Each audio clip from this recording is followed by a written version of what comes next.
Live, sir. Hi, good evening, everybody. We have been having this continuous educational series for more than 115 days.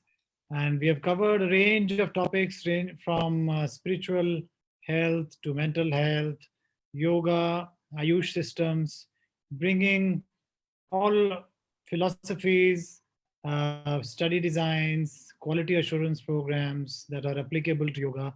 And we also had a program on genetics and the role of epigenetics in health outcomes as a result of different interventions that are not part of traditional or conventional medicine.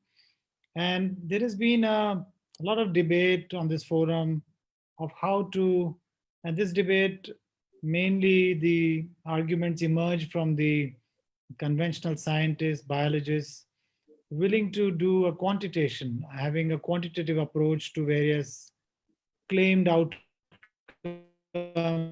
or claimed benefits of yoga, meditation, and other interventions. So we thought we should bring you the best in the field, who is not only a person of stature, having had his first class honors degree from Cambridge University and a PhD in theoretical physics from MIT, and he got his PhD under Nobel laureate Stephen Weinberg and Stachy Stanley. Alex spent a year at SLAC, and he then joined the Maharishi International University, rising to the rank of professor of physics. He worked there and in many other countries for 30 years, lecturing on Vedic sciences and organizing seminars and international meetings. And then he returned to research in 2002. And since 2006, he has been working in India on many projects centered on Ayurveda and yoga medicine. And in both of these fields, he has made many significant discoveries. He has shown conclusively how experimental results on these two systems differ completely from those on the biomedicine. So that's very interesting, and that also struck me. I've had the opportunity of listening to him and also joining a few personal discussions, but a lot of it seemed too mathematical to me. But I could sense that there was meaning, and he was trying to make a point that the way we analyze yoga and Ayurveda data is probably has a different approach than we analyze regular cell culture data or animal behavioral data or just clinical research data. So that is the reason we invited him to come to this forum, because he also works on theories of health and subjective experiences. His work on subtle levels of reality establishes the Vedic sciences like Yagya, Yoga, Ayurveda, Jyotish, and Vastu. And that may be, to according to him, even be a part of or maybe integrated when we analyze modern scientific, when we use modern tools to understand these. And one of his books, The Science of Medical Astrology, The Experimental Proof of Jyotisha, was published in 2019, not so far ago, very recently. But today's topic is going to be a layperson's guide to statistics, and with particular focus and applications to yoga research. We've been listening to so many talks on yoga, its health outcomes, neurophysiology effects, effects on the various biochemical parameters. And invariably, all this data is subjected to statistical analysis before it is published. And we tend to apply the same, we subject this data in the same manner as we would do to regular biological data. So let us hear from him, from Dr. Alex. Welcome, Dr. Alex. You are joining us from UK, is that correct? That's correct, Professor Akshay. Very, very I'm actually in a lovely community of meditators here called Maharishi Garden Village. The entire community is built according to Vastu. And this house is built according to Vastu. I'm just sitting inside the north-facing entrance with my connection to the internet set on a pillar over there, just outside the door. excellent. As you may know, in Vastu, north and east are considered more auspicious than other directions. East is sacred to Surya, the sun, and to Guru, and north to Bud. And Bud is a very kind planet. Graha. Excellent, excellent. In fact, we are planning a medical astrology talk by Dr. Archana a few days to come. But so I formally invite you, Alex, to join our forum. And you have been here before. You use the Facebook Live format. This time we have a better interface, and I hope you enjoy talking to this audience, which consists of healthcare workers, some PhD students, yoga academics, physicians, and policymakers, and 25 to 20% of them are international viewers also. So over to you, and we look forward to learning from you. Thank you. Thank you so much, Professor Anand. Really great pleasure to hear you introduce me. Thank you for being so generous. Well, the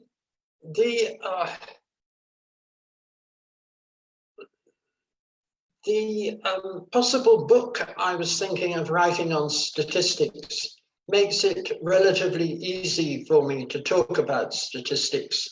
It was going to be called Statistics Without Tears. My co-author, one of my students at the Yoga University in Bangalore, got second thoughts about it. But there used to be textbooks called French Without Tears.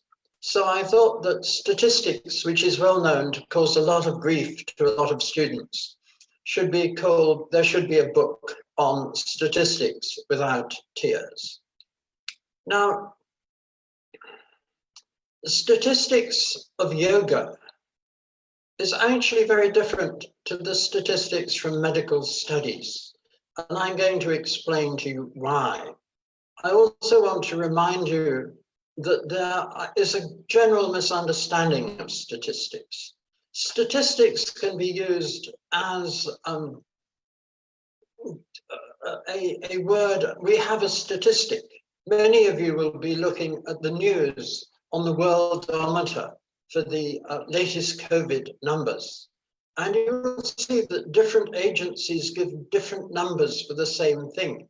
There may have been 40,000 new cases of COVID-19 in the US on one reading on one day or 1 week. And in the next reading, it says not 40,000 or 42,000, but 44,000. And a third reading may say 43,000. And it's all because you collect numbers in different ways, and then you summarize them slightly differently. So statistics is meant to smooth out that you collect data so that when you actually get the data, it's been given a treatment which makes it more reliable. I've heard people say, particularly about proofs of such things as telepathy, oh, well, I won't believe anything if it has to use statistics. And this is a very misunderstanding attitude. And the reason is as follows, and this is very simple piece of logic. Anytime you do an experiment and you make observations, they're not really scientific unless you can repeat them. One of the conditions for writing a scientific paper and reporting your scientific research is that it has to be written up in such a way that any other scientist can do a reproduction of your work exactly according to the specifications given, and they will expect to get not exactly the same results, but statistically compatible results. So you have to be able to analyze work using statistics, because that makes it repeatable, and it's only when it's repeatable that your work can be considered scientific. So the poll scores, when you have pollsters at the exit to different polling booths and they're trying to predict election results in a particular constituency and then all over a particular nation, or in India, it's particularly difficult because you have so many regions of the country. But you look at the trends, and you look at the trends among different population groups in different parts of the country, and then you try and predict who is going to win. So what you always have to do with statistics is say that you're taking a sample. A sample is a particular choice of things or people that get observed. And a statistic is a number, like the number of COVID cases, the number of recoveries from COVID-19. And they're reported differently, and you can get different numbers out of them. But the basic need to for statistics is because in whatever measurement you do, there's always possible errors. There are always many different sources of error. And this brings me to the first point I wish to make, which is that the many sources of error add according to a particular way and according to a particular law. If you have enough sources of error, they will always, in the end, add up to a particular distribution. And that kind of distribution is sometimes called a bell-shaped curve. It's shaped like a bell. It has a particular, really quite simple. It sounds terribly complicated when you first hear it if you're not a mathematician. But to mathematicians, it's a very, very simple and very elegant kind of distribution. A distribution means that you have a set of numbers and they are distributed according to different values. And you have more in the center of the curve, and you have fewer at the edges. And when you get right down to the edges, you have very few at all, very few. So they come out absolutely on the what we would say is the y-axis. If you have y and x, I think this will be plus x for you. No, on my screen it's obviously minus x and plus x. So you see that you have a way of calculating the number of people and samples in a particular range of the curve. Now, if you just take two measurements, you might get +1 for one and -1 for the other. And you could then take 2 or 3 or 4 of these similar kinds of measurements, and you would generate a distribution at each stage. First, you have 1 and 1. Then you have 1 and 2 in the middle and 1 on each side. Then you have 1, 3, 3, 1. And you find that they always add up to a power of 2. 2 at the beginning, 4 for the next one, 8 for the next one. And these numbers of them double with each stage. And you eventually generate something which is an approximation to the bell-shaped curve. And this is actually an absolutely marvelous theorem within statistics. It tells you that whatever distribution you start with, whatever, it could be 1 and 1, or rather a half and a half, it would normally be put, or a quarter and 3/4, or even 1/5 and 4/5, or 3/5, 1/5 and 1/5. Whatever distribution you start with, if you, it's called convolving, effectively multiply it, integrate it with itself enough times, you always get a bell-shaped curve.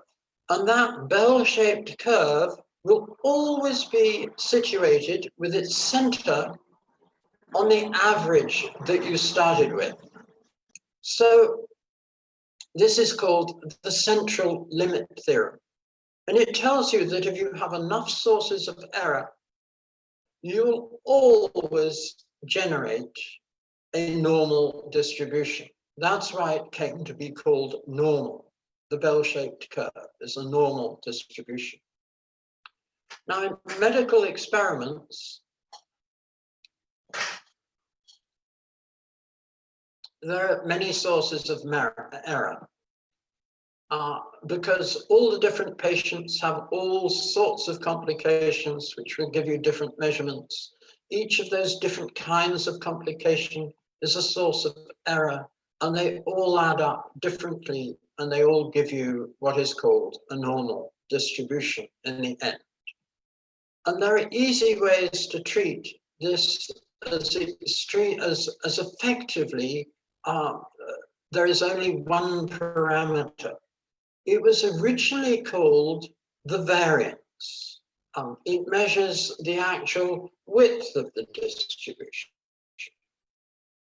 If you have a very small width, you say that the standard deviation away from the mean is very small. If you have a very large width, the standard deviation is much larger.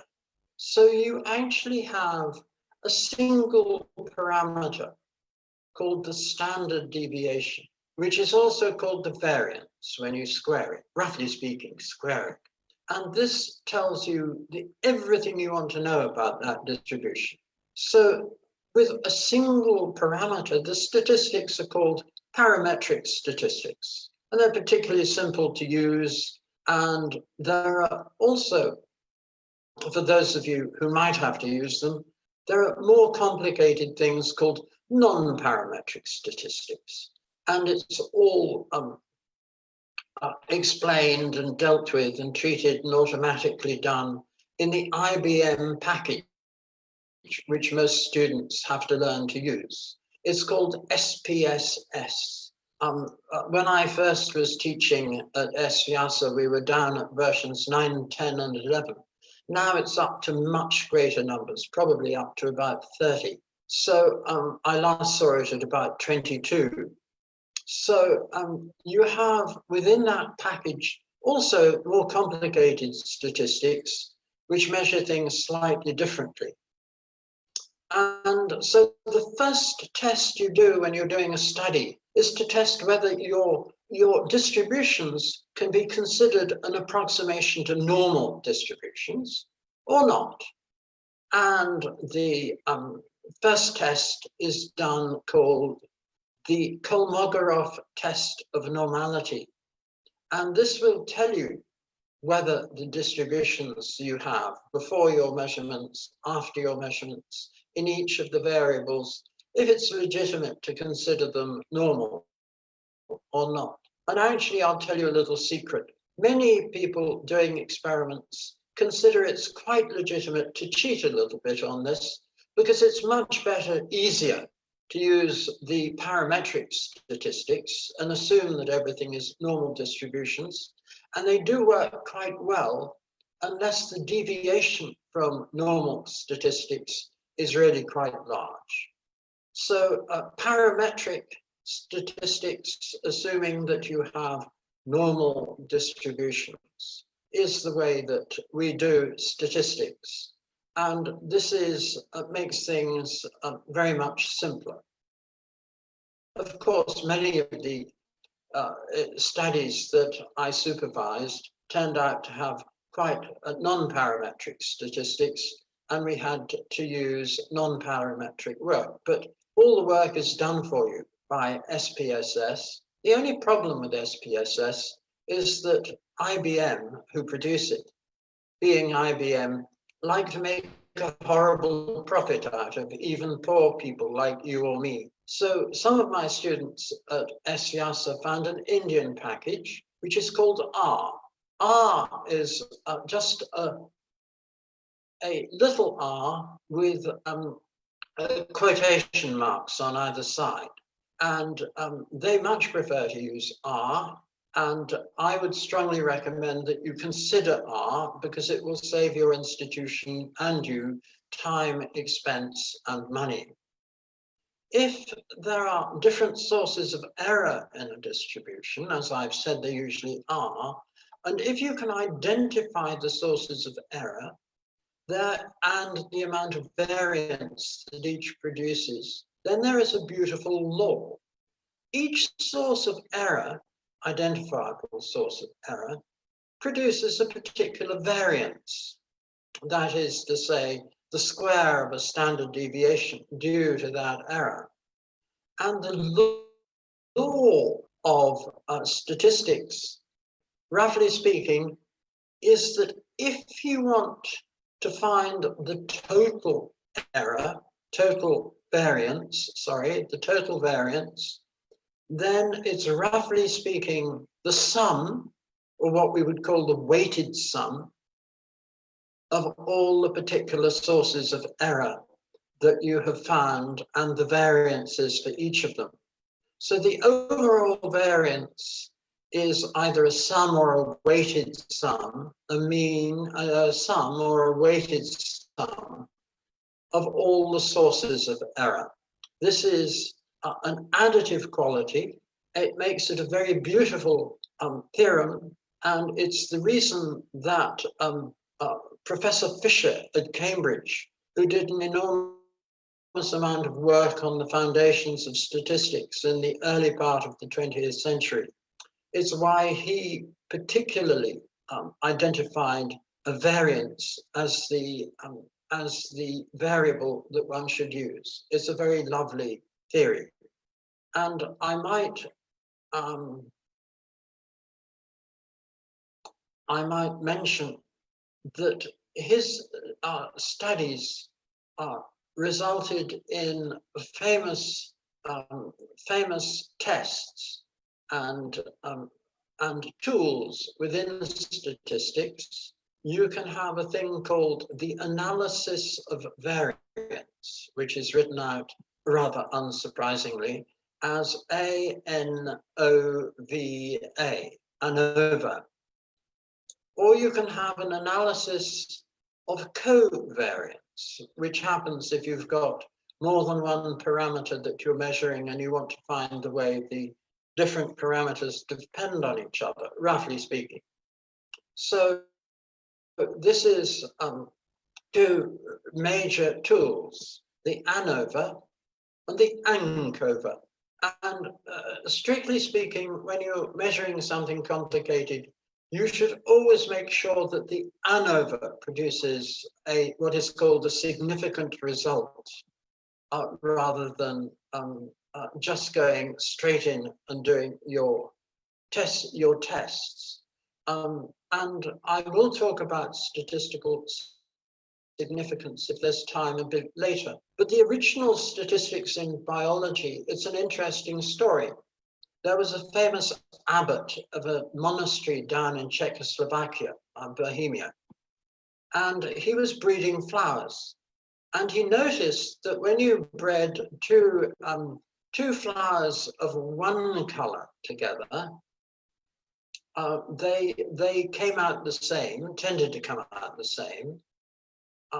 But if you bred two flowers of another kind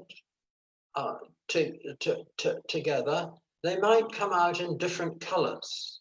And he produced a concept of dominant and recessive characteristics. The dominant characteristic always comes through, but the recessive characteristic only comes through if both the genes carry the recessive characteristic. So if you have a flower with one gene of each, you get out of the mixture of two flowers with one gene of each, you get one which is dominantly the dominant, completely the dominant, with both the dominant genes, two with a mixture, a weak and a strong, dominant and recessive. And it's not like in a musical scale where you have the dominant and the subdominant. It's a dominant and a recessive. And then you have studies of inheritance where you see that the recessive characteristic may be inherited but it only manifests as long as there's none of the dominant gene in that plant. So you get the inheritance of different colors according to different laws. And the dominant gene carries an extra enzyme producing the next chromophore in a chain. That's usually the cause. And it turned out that Mendel, realizing that this is what he wanted, actually fudged his numbers. He stopped counting when the numbers were close to what he wanted. And so he did something which would be very naughty, considered very naughty in modern statistical analysis of an experiment. He massaged his statistics. I tell you, there is that famous remark, lies, damn lies, and statistics. Well, statistics will hide all manner of things. They will disguise the truth. It will disguise a falsehood, and you can massage your statistics to do either. And so Mendel, despite being an abbot, was statistically speaking a rather naughty boy.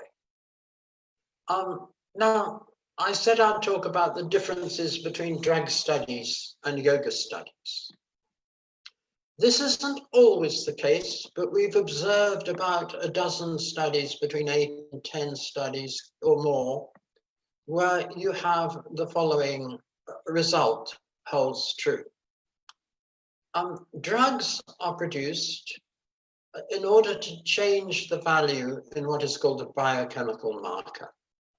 A biochemical marker is, say, the fasting blood glucose if you have diabetes, or postprandial blood glucose, called by the initiates into these high level esoteric subjects, FGS, FBG, FBS, fasting blood sugar, and PPBS, postprandial blood sugar. So drugs are designed to shift the marker variable, in this case, the blood glucose, in one direction. They will decrease it.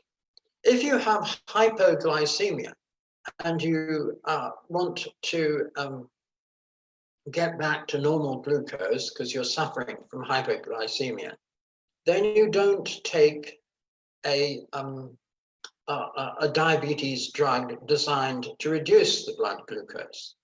Famous things in India which reduce the blood glucose are Kerala, bitter gourd, you know it, that funny spiky vegetable, which looks a bit like a cucumber, but isn't, and tastes dreadfully bitter when you eat it.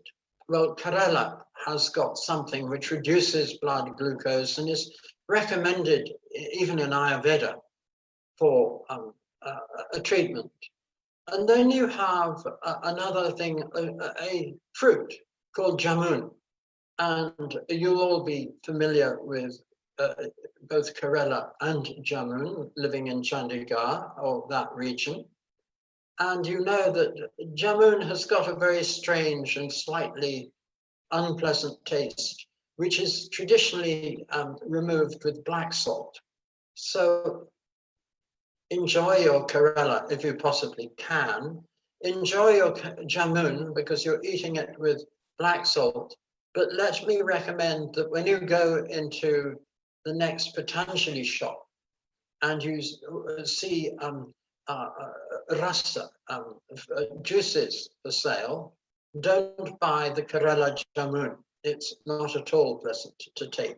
There's some people hold that the nastier the taste, the more bad karma it's removing, and therefore the more likely it is to do you some good. I don't concur with that perspective, but my more kind of masochistic, witty friends point out that this is a principle that might be used. Remember, however, that when you're dealing with Western drugs, drugs act differently on different people. And sometimes they're effective. There's been an estimate by the head of one of the drug companies in the UK I'm trying to remember which one. It was Glaxo about 15 years ago. Glaxo, the head of Glaxo, said that he reckoned that the Glaxo drugs, GlaxoSmithKline, were effective on maybe 15% of the population. That means that although the doctor is prescribing you the drug, it's quite probable that it's not going to do you any benefit anyway. After all, they only test it on statistical distributions of people. On some people, it had rather small effect. And on some people, it had quite a large effect.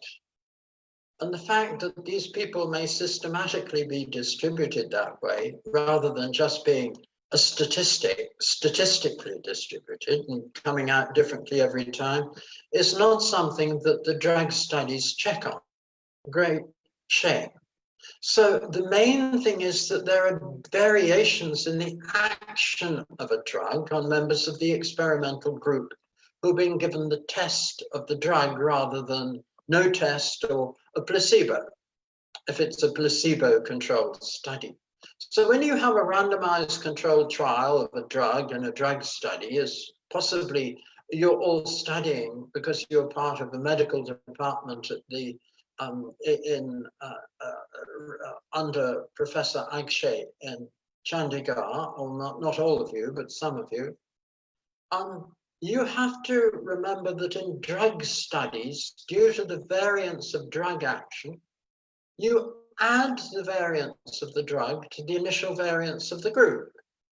And this is something which the director of all drug studies in AstraZeneca Hyderabad Center, who was a friend of mine, he told me is absolutely always the case. And it's actually taught at master's and PhD level in medical schools. You expect the variance of an experimental group to increase after the study, and that is actually due principally to the variance of the drug that is being administered to the group.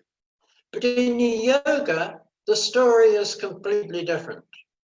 Yoga aims not simply to shift a variable, its aim is to restore normal functioning of the system. That is also the aim of many Ayurveda treatments. The entire aim of Panchakarma treatment in Ayurveda, that is health restoration, is to restore normal functioning. And that means that your biomarker variables will shift back to their normal range. If they're low, they will shift upwards. If they're high, and you have very high PPBS, say 200 or something like that, it will shift back downwards. So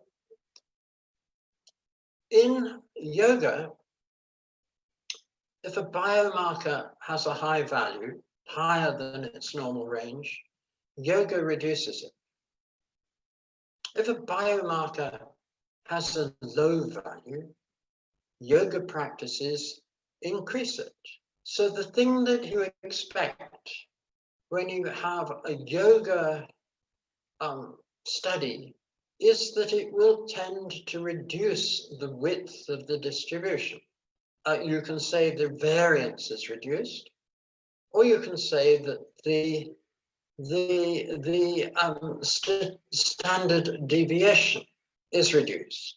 If a biomarker has a high value, yoga reduces it. If it has a still higher value, yoga tends to reduce it more. If it has a low value, it increases it, yoga practice. If it has a still lower value, yoga increases it more. What happens when it's in the normal range?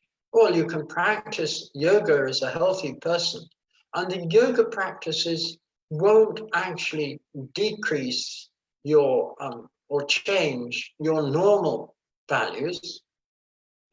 It will leave the normal values of your healthy values of your variables untouched, except that in the case of things like pulse rate, what is considered a normal value of about 68 beats per second by the heart is actually slightly high, and what is considered normal anxiety levels are a bit high.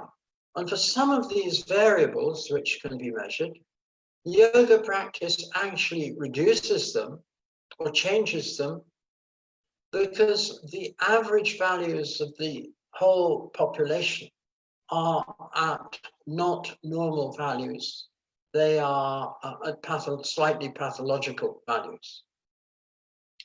So in yoga studies, there's a strong possibility that variances will decrease. And some of my colleagues at SVIASA have proposed to name this the Hankey effect, because my students were the first to observe this variance reduction, and it's rather a pleasing result. I might add that not only is the variance reduction, but you can do another kind of study, which you probably won't follow this statement, but you can send me an email, or Professor Akshay can send me an email, and I will state it. You actually do a correlation plot for each member of your distribution between the initial value of the variable and the change that you see. And this means that if you have a very high value to start with, you will see a reduction. And if you have a normal value, you will see 0. And if you have a very low value, you'll see an increase. And this means that you get a negatively sloped line, and that line will intersect the y-axis at the place where your distribution can be considered to be at the center of its normal range. So this is a very useful tool, because it can also establish whether what the medical profession considers normal is actually the normal value, the normal range of values, or if it is actually a bit high or a bit low. So that's it from me. I hope I haven't gone too far over my welcome or unwelcome. It seems to be about 25 minutes since we started this. Thank you, Professor Anand. Thank you, Alex, for this very, I would say, a narrative fashion of introducing and engaging into statistics, which is usually very mathematical, and people just rely on the softwares that you named, SPSS or whether it's R square. But you made it like a story, and you made it into 2 compartments: the drug-based approach.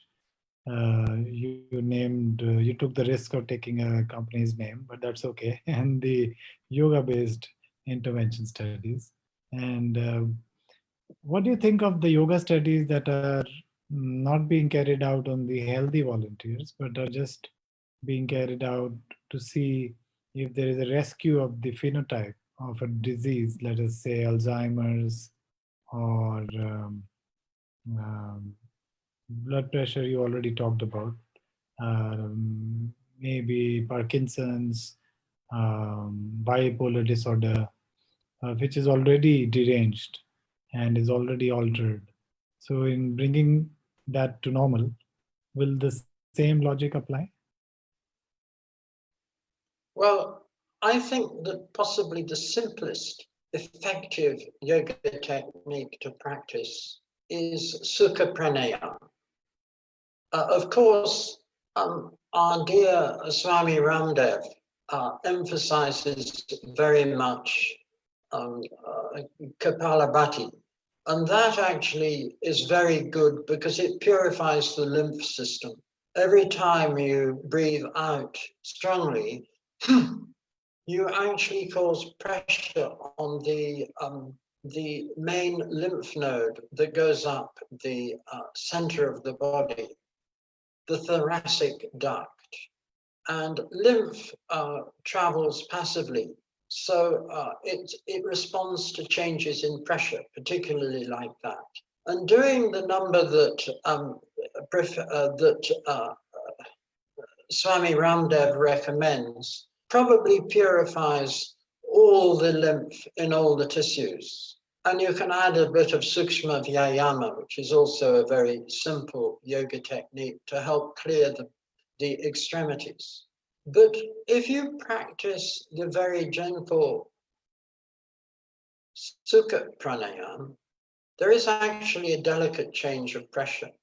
It also will act on the lymph, but most importantly, it's very relaxing to the body. It distributes the prana to a greater extent. That's why it's called pranayama. As the muscles relax, the pranic energy, as it's called, which is not really understood, but we take it as an empirically observed fact in our yoga practices. The prana, in any of its 10 forms, the 5 pranas, the pancha pranas and the pancha upa pranas, these 10 forms will distribute themselves more evenly throughout the system, bringing life-nourishing energy. It also settles the mind to a great extent. It's not as powerful as pratyahara, which is the next practice along, the 5th anga. This is only the 4th anga of yoga, but it's extremely effective.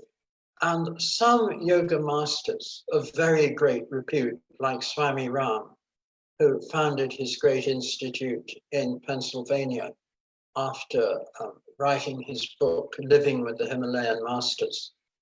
Swami Ram used to say that a good yogi can reach the goal practicing almost exclusively pranayama. And since it's really very simple and can be done with almost no instruction, I would strongly recommend as the fundamental practice to use, unless you have a really competent teacher in dhyan, pratyahara dhyan, because the two are linked. I would very strongly recommend that you teach everyone Sukha Pranayama, what's known as Nadi Chok or whatever. Thank you. It reminds me of your last talk, Alex, when you mentioned that there is very little research done on pratyahar and also dhyan dharana, the latter part of Ashtanga Yoga. How do you think one could, proceed in that direction? Being Well, able to I'm very glad you asked this question. I'm sorry. Please I go had ahead. been going to propose to my good friend B.N. Gangadhar, who you might also like to invite to address you. Professor Gangadhar is the director of NIMHANS. I know him well, and he has expressed interest in the pratyahara technique that I have been propagating, but also one or two of your students might like to research different aspects of it. And I would be simply delighted to visit you in Chandigarh sometime. Having talked with your group, I would like to meet you personally. Sure. I could even talk in person, but we could then seriously discuss the practicality of what we might measure. For instance, we could do basic metabolic rate studies. We could do blood gases studies. We could do simple EEG studies. We could do skin resistance studies. There is a lovely instrument which is produced in China and costs about 500 rupees, I think, if you get it exported from China. And it's a fingertip measure of your blood pressure. I think it's blood pressure and pulse rate. And that could easily be done because there will be a lot of slowing of pulse when people perform pratyahara. Thank you. Now that we are coming close to the end of the session, I would like to remind you and all the viewers that we have a very important session tomorrow morning, 9 o'clock in Indian Standard Time. We will be having a dialogue with His Holiness Dalai Lama on compassion in medical practice, and we are going to bring in our delegates and experts from all around the world to understand compassion and its crosstalk with integrative health, both ways. And I would like to pose a last question to you. This is not related to statistics, but if you want, you can relate it, of whether we can measure compassion. Now, since you ask that, there is an advanced yoga program which is based on the Pada 3 of the Yoga Sutras. And you can do samyama, as it's called. Samyama is a matter of dropping a thought into the field of pure consciousness and watching the reactions. And in fact, in Pada 3 of the Yoga Sutras, it says, oh, you don't have to master the yamas or niyamas in order to practice this. What you do is you think the thoughts of satya or compassion, karuna, and you, well, karuna, kindness, but it's often translated as compassion. The phrase karuna vataram comes in the Guru Puja and is translated as ocean of compassion. Embodiment of compassion, avatar, embodiment, incarnation of compassion. You don't actually need to do more than to train a person so that when they perform a particular sutra from Yoga Sutras, by samyama on the sun, you gain knowledge of the cosmic regions.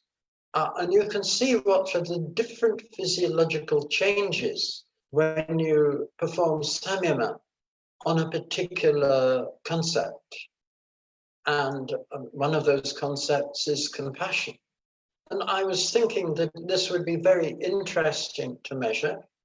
And you might find that you got totally different results from people brought up in different kinds of family. I personally believe that if you were brought up in a very religious and caring environment, your concept of compassion would produce a greater response, a more well-defined response of the kind that is probably in the people close to the Dalai Lama, who is definitely Karunavataram. And you might mention this sort of, is it a compliment? But anyway, this comment of mine. Anyway, if you are brought up in a brutal family, and I'm afraid in England, we have intense need for this National Society for the Prevention of Cruelty to Children, NSPCC. You sometimes see on trains mothers yelling at their children. And on 3 occasions of my life, I've watched a mother, and eventually she says, if you don't shut up, I'm gonna beat the hell out of you. And I, at that point, remark in a very low voice, oh, please don't do that. It's an entirely unthreatening concept statement, but it has an electrifying result. She looks at you straight in the eye and she takes it in, and the behavior changes completely. But on the third occasion I did it, the lady's husband, who was a great brute, was also there. He instantly got up. He walked over. He stood in front of me and he yelled himself, "If you don't shut up, I'm gonna beat the hell out of you." So I just looked at his feet and did nothing, and eventually got bored and walked away because I didn't react. But it shows you what you may have to deal with, and that these small suggestions can be very helpful. Yeah. Well, there you are. That's my funny joke. Well, it's not even a tall story. It's a very sad story, but that's my sad story for the day. No, that's a prelude to tomorrow's dialogue. I did have one joke to tell you that I didn't tell you at the beginning. It was one that my father was very fond of, I'm afraid. It's a question: why are statistics like a bikini? And the answer is quite well known in academic circles in Europe, but you don't see many bikinis in India, so it may not be so well known. The answer is that what they reveal is interesting, but what they conceal is vital. Very, very interesting. Statistics. Absolutely. And this is very end at a very philosophical note. And I would say that the statistics has, as you also mentioned in the middle of your talk, massaging statistics, and you don't know what you're hiding, concealing, and what you're exposing. So it depends on how truthful you are and how good a collaborator trained in statistics is with you. And then only you can, and also I think more important to not rely completely on the SPSS or R square, but to know the theory and then be able to selectively apply, I would say more to reveal than to conceal as much as possible, because that is what is required in yoga and the quality research in yoga. Do you agree? Yes, basically, yes. I really wanted to say to you, thank you so much. You always produce these wise comments. You always have deep and detailed knowledge of the subject area, and it's always an immense pleasure to be working with you and to be invited to address you. So thank you very, very much, Professor. Thanks for coming, and I think our viewers really gain new insights and interest in statistics. See you tomorrow on the Dalai Lama's program. Yes, I hope so. And the next day. Namaskar. Namaste.